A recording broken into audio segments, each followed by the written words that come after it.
Welcome to the High Value Sales Show of Eversprint.com. I'm Malcolm Louie, the managing member of Eversprint, and today we're speaking with Justin Jones, the CEO and founder of Internet Marketing Expert Group, a tourism destination marketing agency. Welcome to the call, Justin. Hello, thanks for having me. Justin, you grew your company's revenue from $3.1 million in 2014 to $5.1 million in 2017, a 66% increase. Before we talk about how you grew your company so fast, can you briefly share what your company does beyond my quick intro and how your company differs from the competition? Absolutely. So we have to call ourselves an internet marketing company, but really what internally we think of ourselves is we love to solve problems for businesses with the intention of growth. We end up many of the times doing marketing, but kind of the difference that makes the difference is that we have three core things that we revolve around. One is my background in information technology, my background in human behavior and kind of psychology. So that enables us, I think today, any marketing company, business too, needs to understand human behavior and technology. If you can kind of mesh those two things together, I think you've got a unique proposition. But to take it a little bit further is I think marketing agencies are either very quant numbers driven or very creative driven. So like they don't really understand. So like version A would be they're not good at creative. They're all about, acquisition cost and CPAs and CPMs and those kind of things. And then the other side of the marketing agencies are, they understand branding and slogans and those kind of things.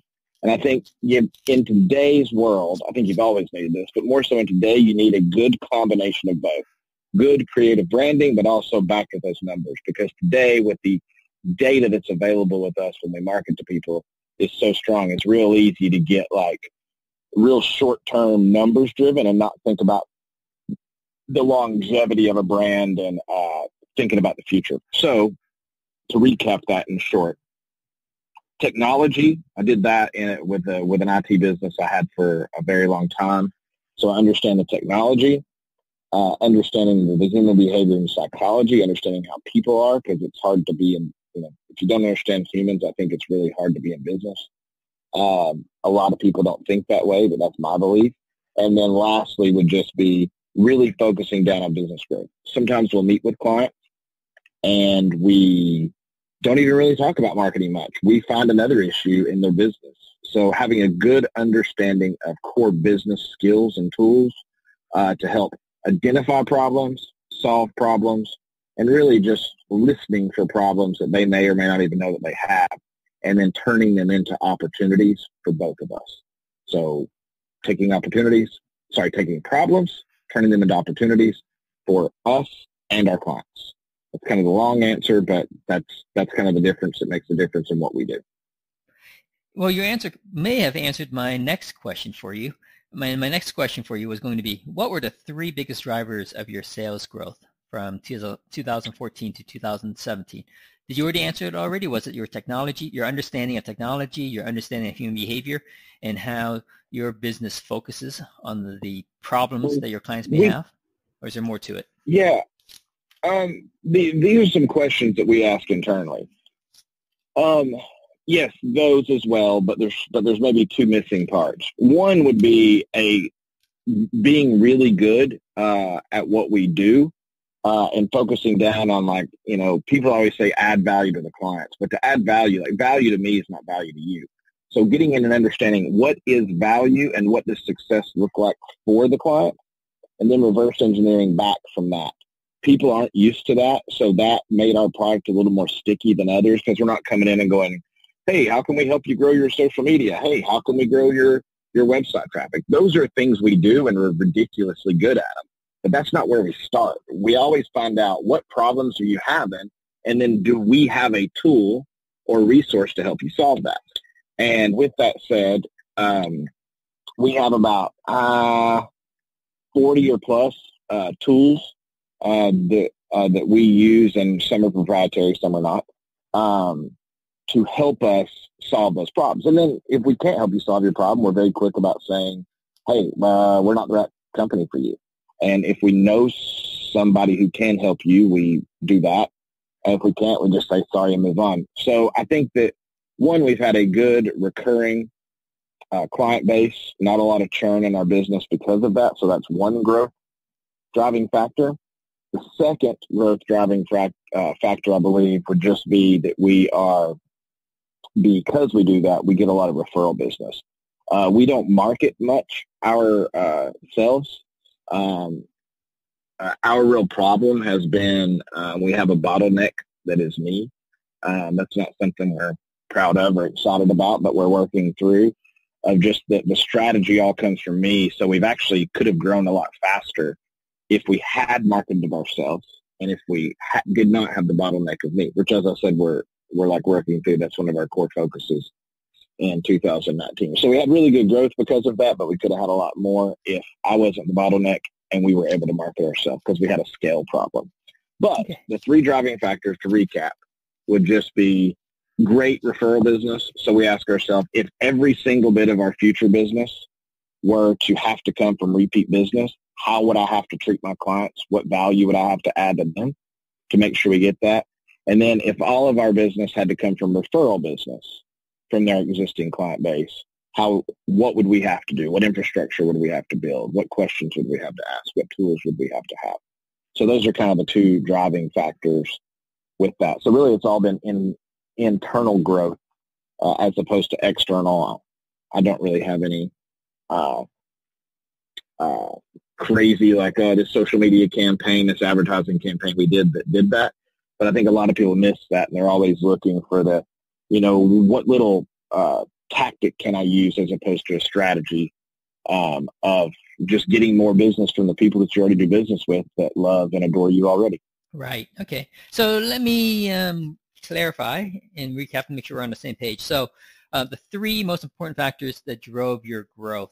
From what you shared with me, I think one key aspect is that you begin with the problem in the minds of the client more than anything else and figuring out how you can solve that with whatever tools that you have available. So that's one. And then the second one would be when you do provide a solution, you want to provide it in such a way that's such a fantastic job that your clients would be more than thrilled to give you a referral. Absolutely. You got it. And what do you think might be the third one behind all that? Third driving factor? The third driving factor would be looking at, so we covered they become, I think that covered it up in the first one, but I want to make sure because there's a little bit of a difference. Would be one, we're looking for internal repeat business. So a client, no churn in the business, where the client stays with you for a very long time so you get recurring revenue, as opposed to they hire you for this deal and you don't hear from them ever again or years later. Right. And then the other one would be that they refer you to other clients. And then the other one would be, they're just kind of tied together. We separated a little bit of just making it so there would be, they would say to themselves, I would have to be crazy to do business with anyone else.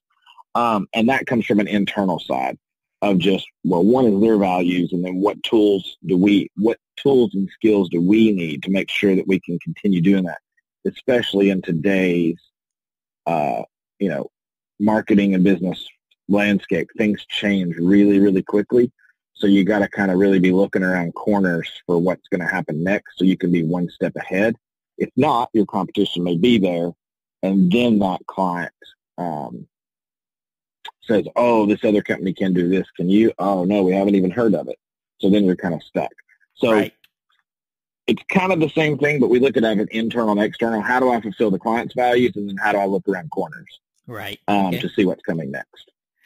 Can you elaborate a little bit about how you go about figuring out what the problem is from the client's perspective and what results they would like to see again from their perspective? Yeah. One is asking the right questions. We have a whole series of questions that we ask to help identify the actual problem. So we kind of have like the short version of this because there's a series of, 50 plus questions that we ask to get to the real root cause. And so we're actually, diagnosing the actual problem, not some symptom. So would be that kind of, if you imagine like Google Maps, people always kind of have an idea of where they want to be, but they don't understand where they are. So they kind of set these goals that are not really aligned with any type of roadmap. So goals are great, but only if you have a roadmap to get there. And to have a roadmap, you need to know where you are and where you want to be. So these questions help a client figure out where they are and really where they want to be, and then build the roadmap. Kind of like if you were using, which Google Maps. If Google knows where you are and where you want to be, they can tell you step by step how to get there. But if you tell them where you want to go, but you're not clear on where you are, it's kind of hard for them to tell you where to go. Or vice versa, you know where you are, but you're not real clear on where you want to be, they can't really tell you. Right. So it's kind of the thing that I think is missing for most is knowing exactly where you are, the truth about where you are, and the truth about where you want to be. And for some people, oddly enough, what's kind of surprising to me is that growth is for some people, it's not really about the money. It's about feeling the growth. Like we've had clients that literally, when you dig down deep, like it's more about how they're perceived in the community than it is about the actual money that they're making. Obviously, they're not there to lose money, but it's more of like their perception. So we want to drive revenue. I mean, that's my core value, is just driving actual real revenue that turns into profit. But some people are just into the revenue. Like they could make an extra $2 million this year and only make $50,000 profit, and they're happy because in their mind they grew their company $2 million. But then we have others who are just like, I don't care if I grow revenue at all, if I could just increase my profit. So understanding those, because that's two core, fundamentally different strategies, but trying not to inject our values into theirs of like actual growing revenue and profit. Like we have one client right now who's just about revenue, and they could do another $2 million this year and lose $20,000, and they would be okay with that because it makes them feel good that their company's up $2 million. Then we have the opposite, who revenues are down. So it's a series of questions that we ask to help identify. One, it's a values assessment to understand what in the business they really, really value. And then the second would be to help, the other series of questions would be to help identify the actual problem in the business. Right. Okay. Now, can you elaborate a little bit more about your drive to get the referrals from the clients, which in large part it's driven by one, making it crazy for them to consider anyone else to work with. Can you share a little bit as to how you go about getting the referral? Is it a proactive process on your part? Do you literally ask for the referral, or is it more passive? Sometimes there's a little bit of a conflict because like they're in a market because we're kind of destination driven with our tourism stuff. We do some other stuff outside of tourism and destination marketing, but the majority of it comes from there. Is just asking them, hey, do you know anybody that owns a business? Yeah. Do anybody that would like to grow their business? Yes. Who are they? And then they pass the referral. Okay. You do this on a regular basis? We do this pretty much after probably about 6 to 8 months in, because if you ask, a lot of sales training asks like the moment you close the deal, you ask for the referral. I'm sure in some businesses that works. In ours, we're kind of, we're not $1,000 ticket item. I mean, our clients are usually spending, tens of thousands, hundreds of thousands of dollars a year with us. So I hate to ask that quick. I like to ask after I know that they've seen that our stuff works. So it also kind of, if they aren't happy 3 or 4 months in, they didn't refer one of their best friends, and now you potentially lose 2 clients because this client leaves you, and then they call their friend and go, hey, sorry I referred you to this company. I'm going with somebody else. You may want to consider it too. So I like to wait about 6 or 8 months because typically in our business, in 6 to 8 months, I can pretty much predict if they're, a very long-term client or if they're a short-term client, just because we don't believe what they believe and so on. Right. So really just ask, but knowing when to ask. And I don't like to ask until I know that they believe what we believe. Right. Okay. And it will be on your to-do list to ask 6 to 8 months from now. Yes. Yeah. Okay. Awesome. Now, you mentioned before also how, you're looking internally to help your clients in some way, shape, or form that gives you recurring business. Does that mean that you will decline to do one-off projects? We don't decline them. We have done them in the past, but we're very picky on those, just to make sure, because we like partnerships. We call them partnerships. We like partnerships with our clients, as opposed to just like, hey, you hire us and use us for a campaign. So if the campaign's large enough, we would definitely do it, or if it fixes the problem. Because most of the time businesses' problems are they lack consistency. They don't lack intensity. So we like more consistency over intensity. And the definition of that would be, oh, sales are down. Let's call so-and-so and let's get some sales. Oh, sales are up again. We don't need them anymore. We like the consistency because I believe growing a business is like going to the gym. I can't do 20,000 push-ups today and become healthy. Now, I could do 20,000 push-ups over the course of a year and continually do that for the rest of my life and become healthy. But I can't wake up today and do 20,000 push-ups, and then I go to the doctor 2 years later, and he's like, oh, you're unhealthy again. Oh, no problem. I'll do 20,000 push-ups tonight. I'll be good tomorrow. I don't think that's how business works. There are some times you need that, but it's very few. So we would chalk that into the category of they don't believe what we believe. We believe consistency over intensity. Not that we rule out intensity is not a good thing. You need that sometimes, but it's rare. Okay. And the last point as a driver, it's almost like driver number 4 when you said to make it crazy for clients to do business with someone else and also staying one step ahead of the competition, looking around corners. Can you elaborate on that a little bit? Yeah. So the way we do that is we do a values assessment. The values assessment, here's kind of a little background on it. All humans live in a hierarchy of values. They're fingerprint specific, retinal pattern specific. No two people have the same set of values. Typically a company, whoever owns the company or the group of people that owns the company, the culture is driven by their hierarchy of values. If we understand their hierarchy of values, we can communicate in those values. When you communicate in those values, you increase the probability of adding value. And when you add value, all humans, no matter where you live, where you're from, what your background is, how much money you have, all are driven by their hierarchy of values, and they make decisions based on where they see more benefits and drawbacks. If I can show you in your highest values more benefits than drawbacks of how it's going to serve you, then you are more probable to stay loyal. And loyalty just means, this ruffles a lot of feathers with people, but no one is loyal to anyone. They're only loyal to their highest values, meaning that if I can fulfill your highest values, you'll always be loyal to me. The moment I don't fulfill your highest values, you won't be loyal to me anymore.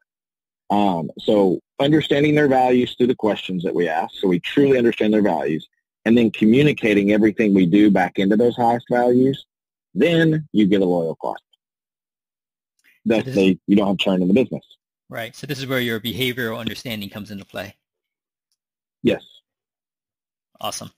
Now, earlier in our conversation as well, you mentioned 2 challenges. One, that you're a bottleneck when it comes to developing strategy. And then the second one, it sounded like you haven't marketed your company all that much. Can you elaborate on those 2? Correct.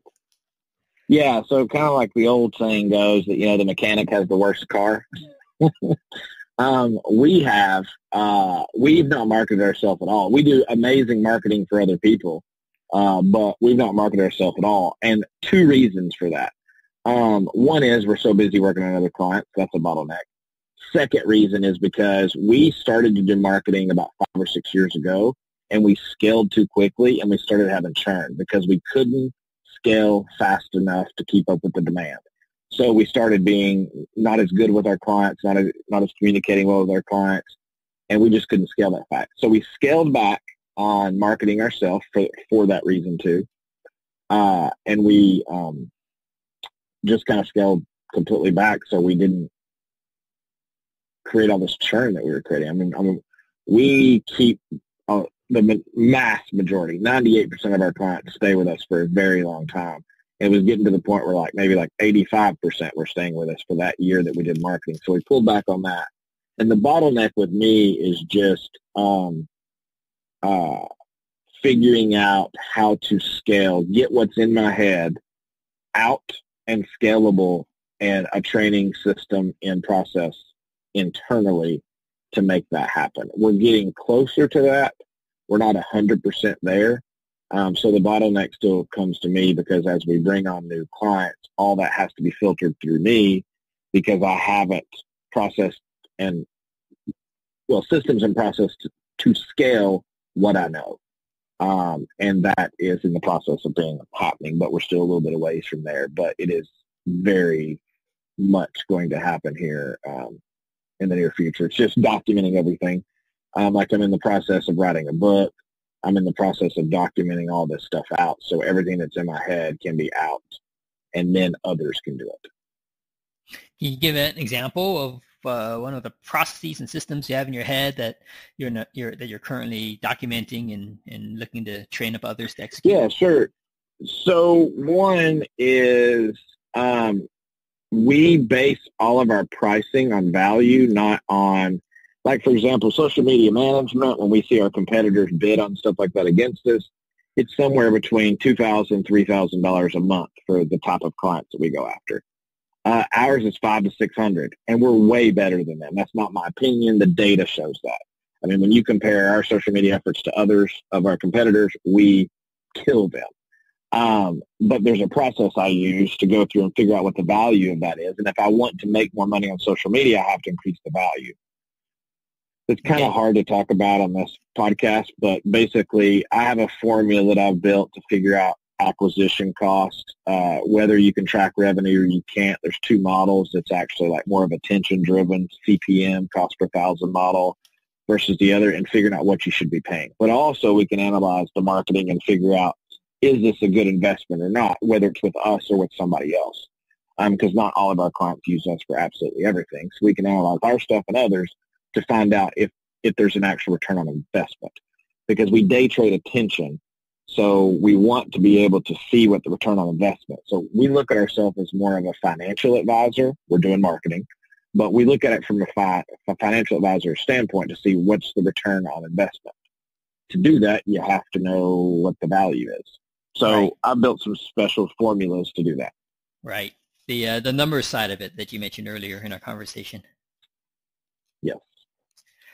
So what are your plans going forward, say, in 2019? I know you want to debottleneck yourself. What other kinds of marketing do you think you're going to roll out for yourself?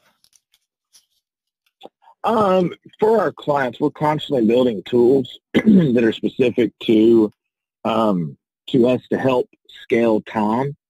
And then, so getting more defined on those, we've got 2 or 3 tools now that are great as standalone products, but getting them to talk to each other, so it actually adds even more insights and value. The other part in 2019 would just be to the systems and processes internally. Rich will add more consistency across what we do. I think it's pretty consistent now, but I think it could be more consistent.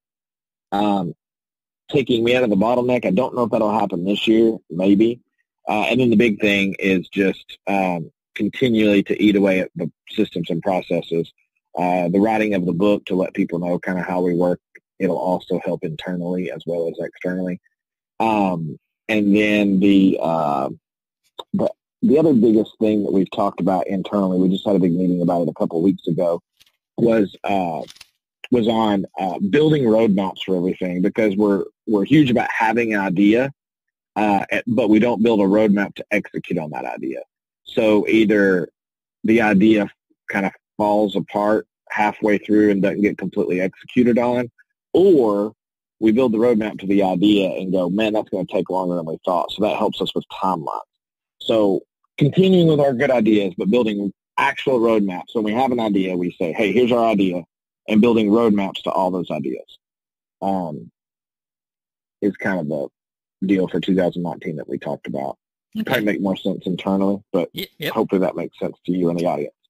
Now, before you mentioned how you didn't want to do too much marketing for yourselves right now because you're concerned that you'll get too much demand, and as you try to service the additional flow of clients, the quality of your service may fall and your churn rate may rise. Are you ready now to take on more clients and do some external marketing to bring them to you? We are doing some this year. We actually hired a third-party company to set meetings for myself and the other internal sales guy, who is just a third-party company. We gave them our dream client list. They're going to be contacting them and setting meetings because our bottleneck is the setting of the meetings. So we're hoping this works. Instead of running direct mail or sometimes social media or SEO or SEM campaign, we actually just hired a third-party company who's going to directly contact our dream clients and set meetings with us so we can explain more about what we do. And that's worked in the past when we tried it on a small scale. Just I don't have the time to make the phone calls, and Daniel in our office, who's the other internal sales guy, has no time to do that because we're managing existing clients so much. We can't make 200 or 300 phone calls a day like needs to be done. So we've outsourced that. So it's a form of marketing, but yes would be the short answer, but it's more of sales calls. Okay. Has this third-party company started setting appointments for you? They have. Yeah. Are these phone call appointments or in-office appointments? Both. It depends. We have clients all over the United States, so if they want to meet in person, we'll go, but typically the initial phone call, if we're not near them, will happen on the phone. Okay.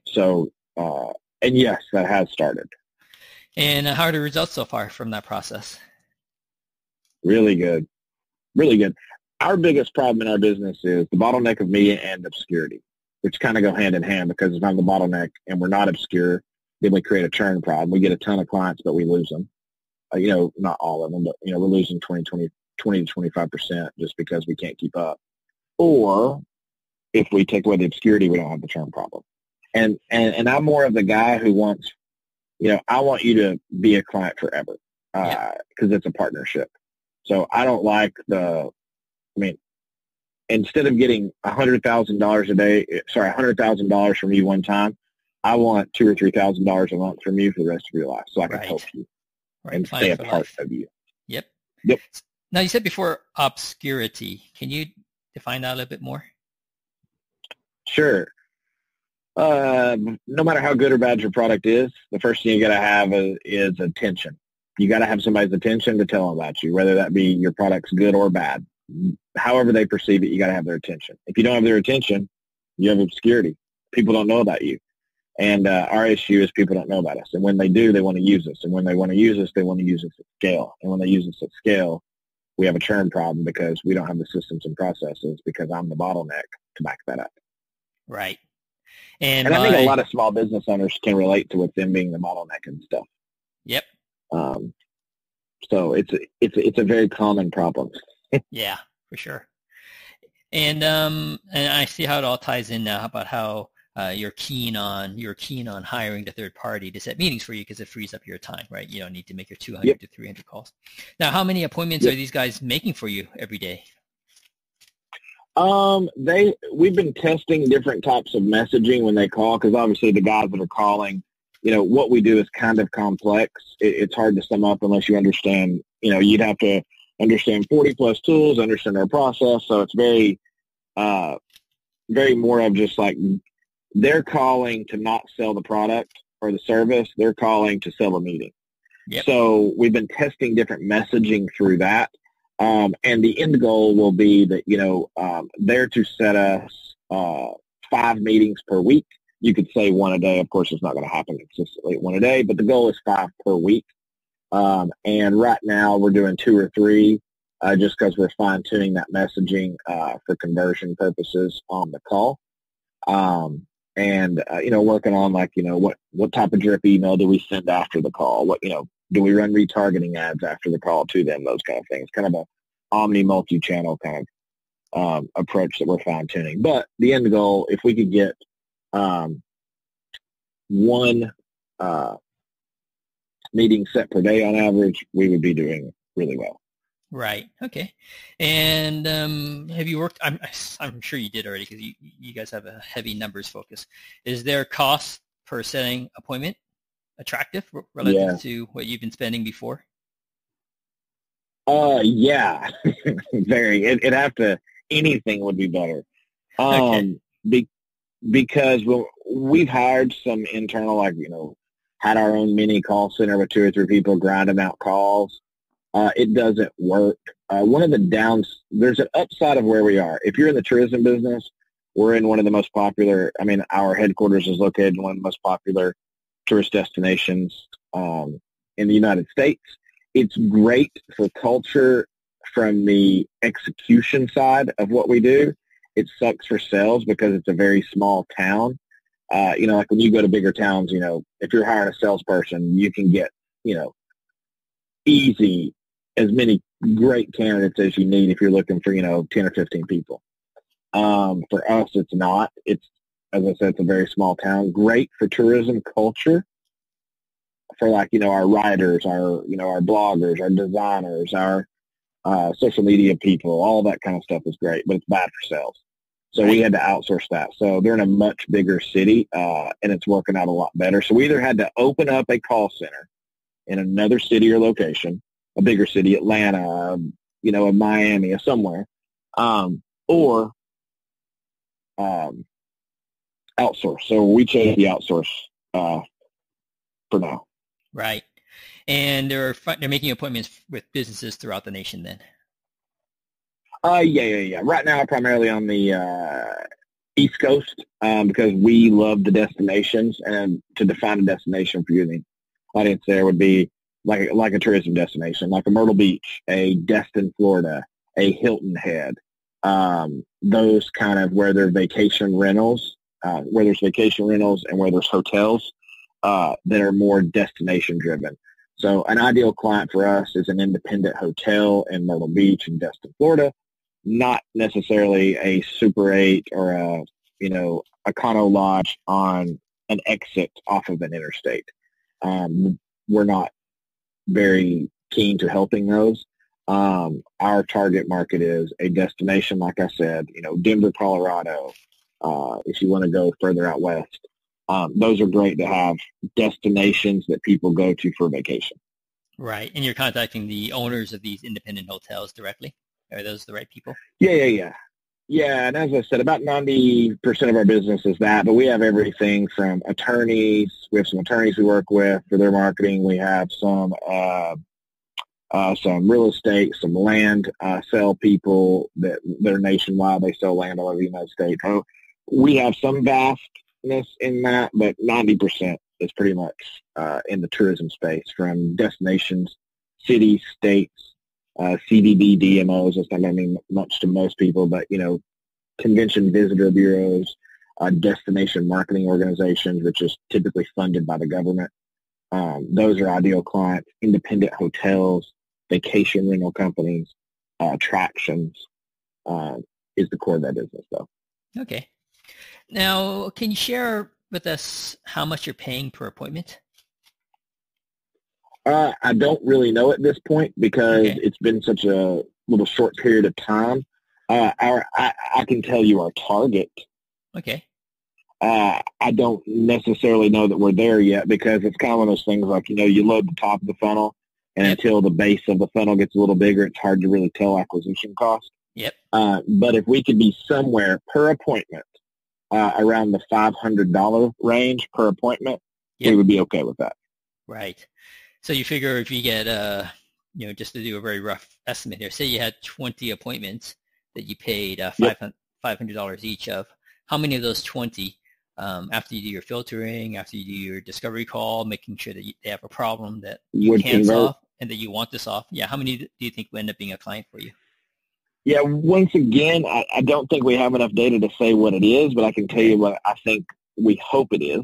Okay. We should be able to, if we're calling the right people, we're not misleading them into some hope and fantasy, and they're actually the people that we discover after that somewhat interview process that we want to do business with.